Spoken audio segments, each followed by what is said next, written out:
আজকে আমি সমস্ত শ্রেণীর ছাত্রছাত্রীদের বলি যে তোমাদের জন্য নতুন স্বপ্ন, নতুন অর্জন, নতুন লক্ষ্য অপেক্ষা করছে।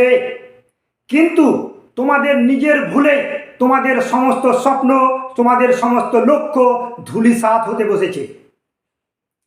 তোমরা সারা বছর ধরে মন দিয়ে পড়াশোনা করছো নিজেকে নিজের কাঙ্ক্ষিত লক্ষ্যে পৌঁছে দেওয়ার জন্য, তোমাদের স্বপ্নকে সার্থক করার জন্য। কিন্তু তোমাদের নিজেরই ভুলে সেটা নষ্ট হয়ে যেতে পারে।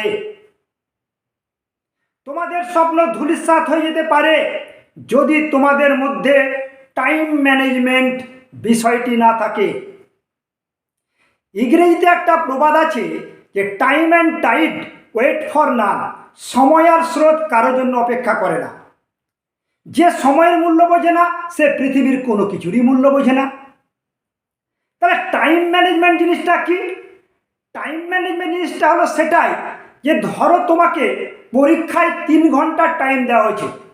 ওই 3 ঘন্টার টাইমের মধ্যে তোমাকে তোমার সমস্ত প্রশ্নের উত্তর কমপ্লিট করতে হবে।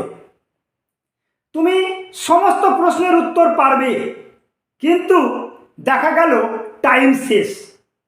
তাহলে টাইম শেষ হওয়ার কারণে তুমি সমস্ত প্রশ্নের উত্তর করতে পারলে না। তোমার যে লক্ষ্য ছিল, যে স্বপ্ন ছিল, সেই স্বপ্নে তুমি নিজেই জল ঢেলে দিলে। তাহলে আমাকে টাইম ম্যানেজমেন্ট বিষয়টি খেয়াল রাখতে হবে।